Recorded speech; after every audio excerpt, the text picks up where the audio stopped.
Jama'a Assalamu alaikum, barkanmu da warhaka kuma sannunmu da sake kasancewa da ku ta cikin shirin muryar shahara, inda har yanzu nake karanta muku ƙayataccen littafin nan mai suna Afuwa, wanda Jamila Halliru Idris Goran Dutse ta wallafa, da yake zuwa muku ta wannan kafata mu ta YouTube channel mai suna Salbas TV. Ku danna subscribe sannan ku danna alamar ƙararrawa don samun ci gaban shirye-shiryenmu da zarar mun dora, tare da wasu jerin gwanan shirye-shirye masu sanya muku nishadi da kuma ɗebe muku kewa, inda a daidai wannan lokaci za mu dora akan ci gaban karatunmu na jiya. Sunana Abdullahi Muhammad Salbas nake cewa ku biyo ni.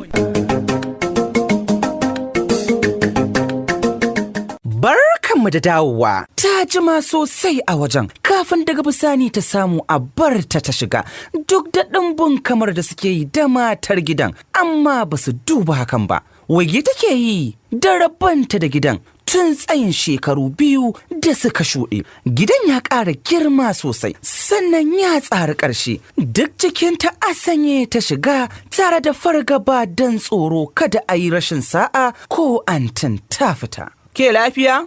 Wata mata da ke gefe ta yi mata wannan tambayar. Zan je wajen Anti Bilkisu ne. Matar da ke mata kallon wulakanci ta yi saurin sauya shi da murmushi don ko ba a gaya maka ba. Ta san wannan 'yar uwar Bilkisu ce, don haka cikin rawar jiki ta ce ta biyo ta darraka ta wajenta.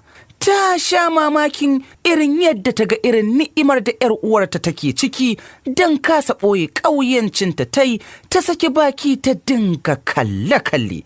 Ita kuma ta ce, bara an je na yi wa Hajiyar bayani. Sallama ta yi, amma maimakon an amsa mata sai aka bi ta da harara da kuma wani irin kallo wanda ya sa jikin dada ya so matsima. Cikin in'ina ta ce, ki haƙuri Hajiya, baƙuwa kika yi, don na ga wannan baƙuwar tana da muhimmanci a wajenki.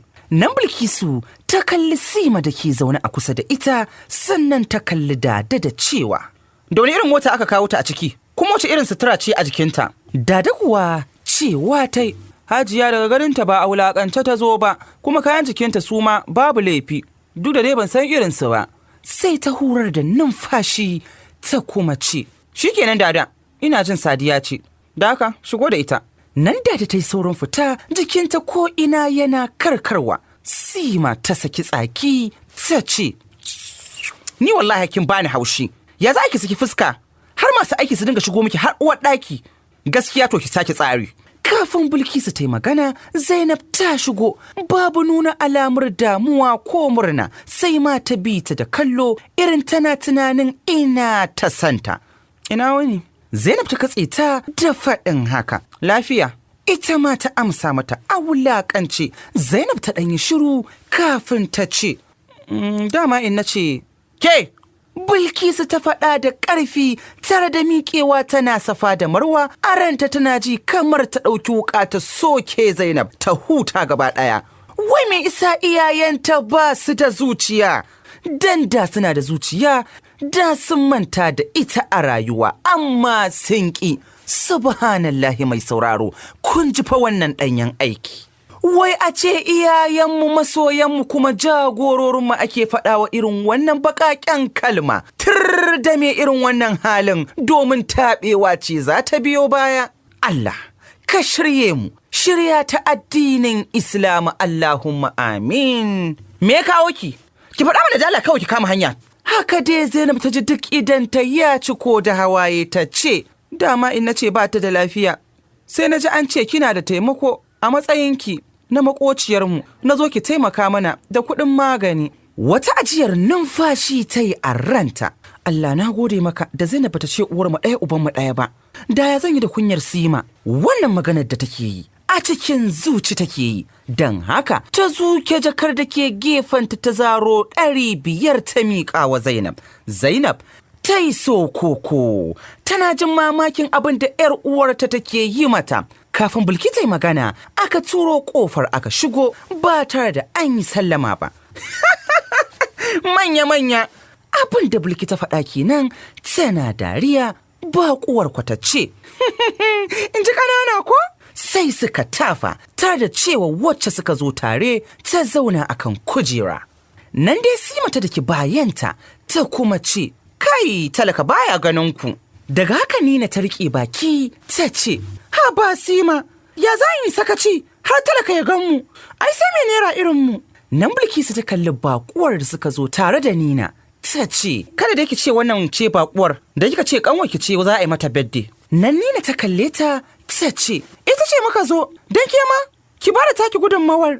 Nan Bilki ta yi murmushi ta ce, to kina ganin kamar nawa ya dace a bata. Sai Nina ta ce, ki bata 250 sun ma isa. Nan Bilkisu ta kalli kanwar Nina ta ce, wai sun isa baby?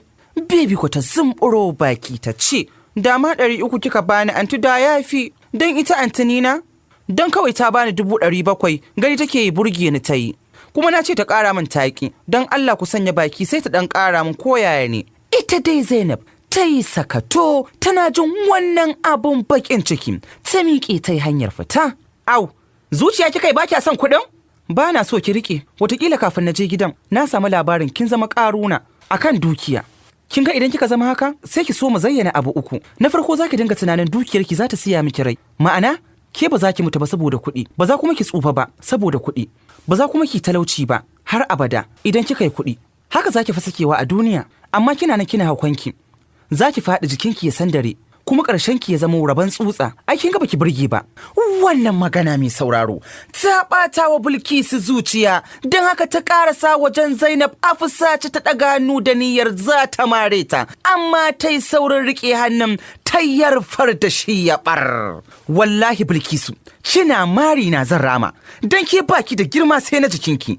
Dabba kawai, dabba ma wani zubin ta fi ki hankali. Tana gama wannan magana ta sanya kai ta yi waje zuciyarta a cikin duhu da jin zafin abin da 'yar uwarta ta yi mata. Sai da ta yi nisa da gidan sannan ta juyo ta kalli gidan ta sake jin hawaye. Dan ba ta da ko sisi ga tsananin nisa, in ta ce za ta koma gida ga hadari sai rugugu yake yi, amma ba ta da wani zaɓi banda ta bi titi ta yi tafiyarta. Dan a gidan ma ba su da ko sisi balle ta hau in sun je ta shiga ta karɓo. Tun kafin ta je bakin titi ruwa tamkar da bakin ƙwarya ya tsugi. Dama tana mura da zazzaɓi, shi kuma wannan ruwa mai ƙarfi gashi ya sako ita ba abin ta fake ba, dan ma idan tana burin ta faki ba ta da mafaka. Duk ɗin gidan da za ta duba a rufe yake, da haka ta mai da kai waje da gudu-gudu sauri-sauri. Tana zuwa bakin titi ta ci karo da Nafisa tana sauri ita ma ta koma gida. Ganin Zainab ta sa ta yi saurin taka birki tare da sauki glass tana kiran Zainab ɗin. Zainab! Zainab! Zi! Nan Zainab ta yi saurin juyowa tare da cewa, kai Nafisa Usman. Nan Nafisa ta yi saurin buɗe mata sai ta shiga sannan ta ce, ki ko ina zaki tafi cikin ruwan nan haka? Me kwan ki je gidan Anti Bilki? A'a, wallahi na fi burin in je gida. Dan na san yanzu ina tana can hankalinta yana kaina. Gashi kuma ba daɗi take ji ba. Nafisa bata kuma cewa komai ba ta juya kan motar ta duk da kuwa da saurin da take yi dan kai Zainab gidansu. Wannan kenan. Haba Nafisa, wake wace irin mara zuciya ce, kina liƙe da Anas sai ka ce wani cingam ko shine dan autan maza ne kullum aka yi miki magana wai sai ki ce wani so rigar azaba. Wannan shegiyar rigar ni kam da zan ganta wallahi sai na yayyaga ta na kuma gona guntayenta. A ina haka so yake?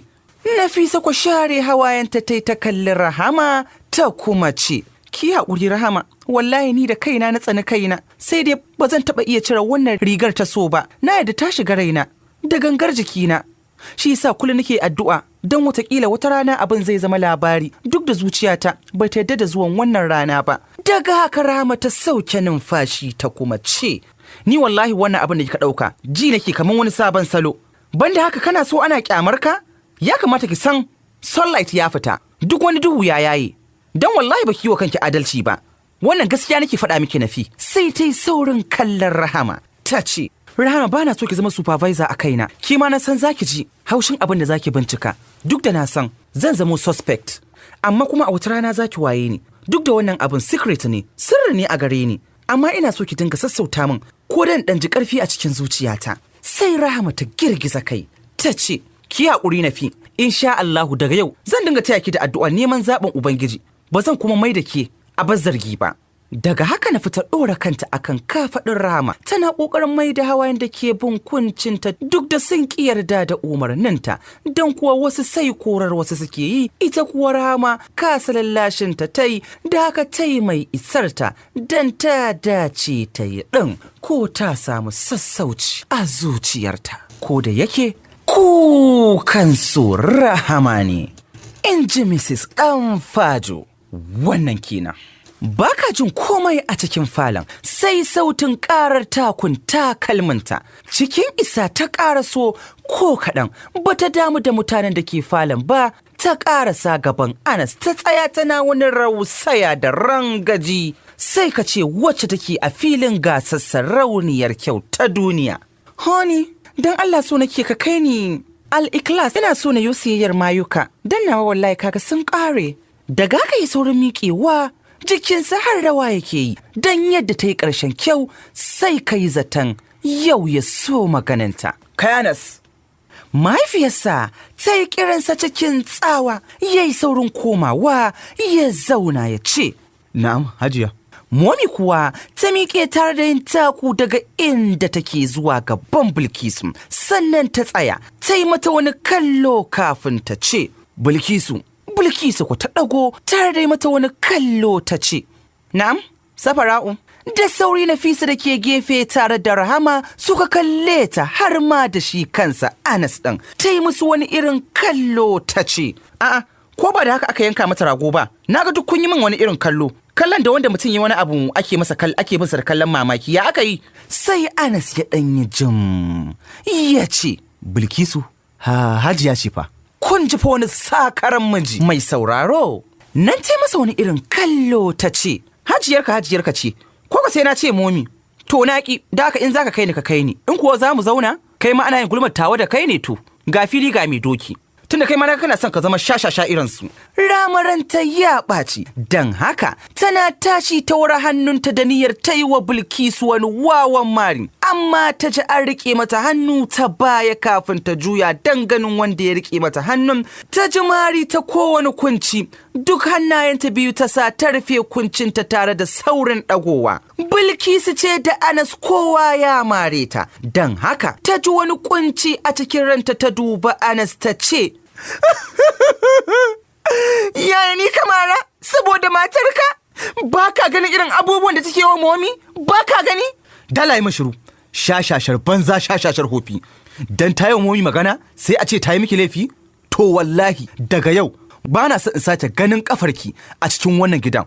Ba lalle sai kin zo ba, tunda ba za ki iya yi wa matata biyayya ba. Bilkisu da ke tsaye tana wani jijjiga da wani rangaji tamkar tarwaɗa. Cewa ta yi, da Allah ƙale su, kada ka damu da Allah, idan sun gaji za su ware da kansu, ta wani tafi. Bai musu ba, ya bi ta zarau-zarau, kaman sakarai, su kuwa duk suka bi shi da kallo cikin takaici. Kai Jamila Hallir Idris Goron Dutse, Mrs. Preja, anya kwa ba asirce mijin nan ta yi ba. Ni kwa na ce ruwa fa baya tsami banza, da akwai alamar tambaya. Dan faso ba zai rufe masa ido ba, har ya wulaƙanta mahaifiyarsa, a bar ƙaunarsa habibiyarsa. Ni kwa na ce da akwai wani abu a ƙasa, don tambatarwa ku biyo ni. Wannan kenan. Wayo Allah na, cuta aka ce ba mutuwa ba, tana kofa tana ta kaiwa da komowa idan ta duk ya kusan nitsewa saboda kuka. Ya za ta yi idan inna ta mutu? Jitai ta kuma fashewa da wani sabon babun kuka don tuna wannan al'amari. Da sauri ta juya jin an turo kofa an fito lokaci guda kuma ta nufi wajen.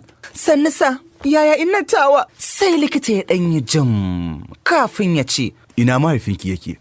Ya salam, ta faɗa tana sharawaye kafin ta ce, baya nan matafiyi ne, yana Ghana kuma ko sati bai yi da komawa ba, don yakan zo ya yi kwanaki kuma ya koma can ya yi wasu kwanakin. Sai likita ya girgiza kai ya ce, ga wani takarda akwai magunguna da kuɗi da za a biya kimanin 36,000 wanda za a yi mata aiki don ceto rayuwarta. Jikin Zainab yana rawa, ta sanya hannu bi ta karɓa, idan ta kuwa yana ta zubar da hawaye. Shin yanzu ina za ta sanya zuciyarta ta ji daɗi? su da ko 300 yanzu ba su da shi amma a jero musu irin waɗannan kuɗaɗe. Ya Allah, ga mu gare ka. Kuma tabbas mai sauraro irin haka yana faruwa a wannan zamani namu, amma in tambaye ku, ina masu kuɗin suke ne? Duk da dai ba duka aka tara aka zama ɗaya ba, amma ko irinsu har yanzu suna nan suna yawo kwararo gidajen yaɗa labarai don a taimake su. Amma ina, Allah ka samu dace. Jin wannan ta sake fashewa da kuka tare da juyawa da sauri ta yi waje, duk da ba ta da tabbas ɗin inda za ta samu kuɗin. Nan ta yi saurin tsayawa haka nan. Ta ji hawaye da suke biyo kuncinta masu zafi sun koma masu sanyi don gadin wahalar ta ƙare. Cikin sassarfa ta nufi inda ta gansa a tsaye ta kira sunanta cikin sanyin murya. Ta san mai kiran sunanta, don haka sai ta tsuke fuska sannan ta amsa ta da ɗauke kanta ta mai da shi ga Dakta Hauwa, wata babbar aminiyarta 'yar kuma masu faɗa a cikin ƙasa ta Nigeria. Wasa farin girki. To a nan zan tsaya ta cikin ƙayataccen shirinmu mai suna Muryar Shahara, wanda yake zuwa muku ta shahararriyar tashanmu mai suna Salbas TV, ta cikin littafin nan da muke karantawa mai suna Afuwa, wanda Jamila Hallar Idris Goran Dutse ta wallafa. Kada ku manta ku danna subscribe sannan ku taba alamar ƙararrawa don samun shirye-shiryenmu managarta masu kuma sa muku nishaɗi. Maganin hawan jini ce kyauta. Da haka ni Abdullahi Muhammad Salbas nake ce muku bis salam, sai mun haɗa shiri na gaba a gobe idan Allah ya kai mu.